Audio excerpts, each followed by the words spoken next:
24-hour noise of deck crews on U.S. Navy aircraft carriers.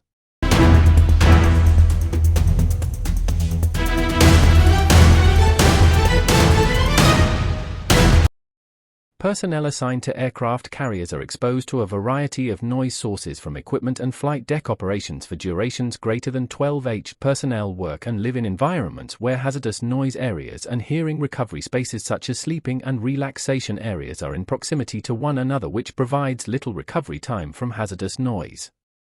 This investigation describes noise levels measured over a 24-hour period on a U.S. Navy aircraft carrier during flight operations for different populations of aircraft carrier personnel.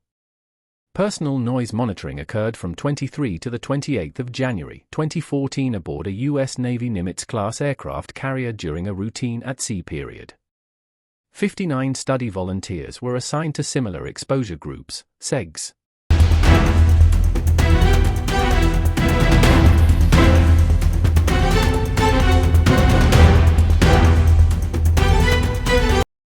The SEGs were compared to determine which groups were at greatest risk of hazardous noise exposure.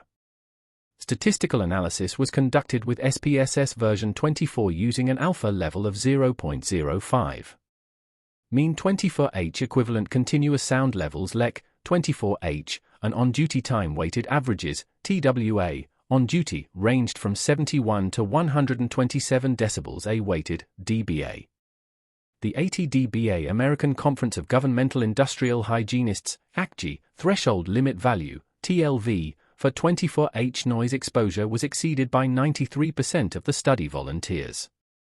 The 85 dBA ACGI TLV and Department of Defense occupational exposure limit for 8H noise exposures was exceeded by 68% of the population. LEC, off-duty, ranged from 38 to 102 dBA with 61% of the population exceeding the 70 dBA ACGI TLV classified as effective quiet to allow for temporary threshold shift recovery.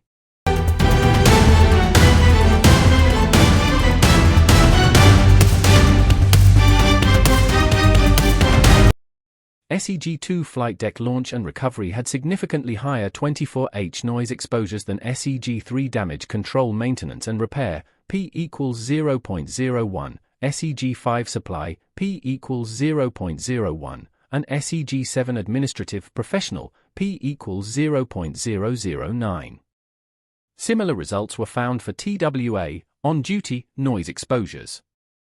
Median TWA, on-duty, and LEC, 24H, for SEG-2 were 16 to 21 dB higher than SEG-3, 5, and 7.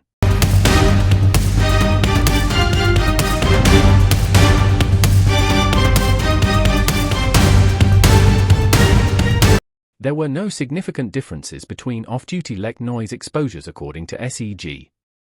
SEGs located on the flight deck, SEGs 1 and 2, and SEGs responsible for maintenance and repair activities, SEGs 3 and 4 supporting flight operations had the highest TWA, on duty, and LEC, 24H. These findings raise serious concerns because high noise exposures both on and off duty may result in immediate acoustic trauma and development of temporary threshold shifts, which, if unresolved with auditory rest, may lead to permanent hearing loss.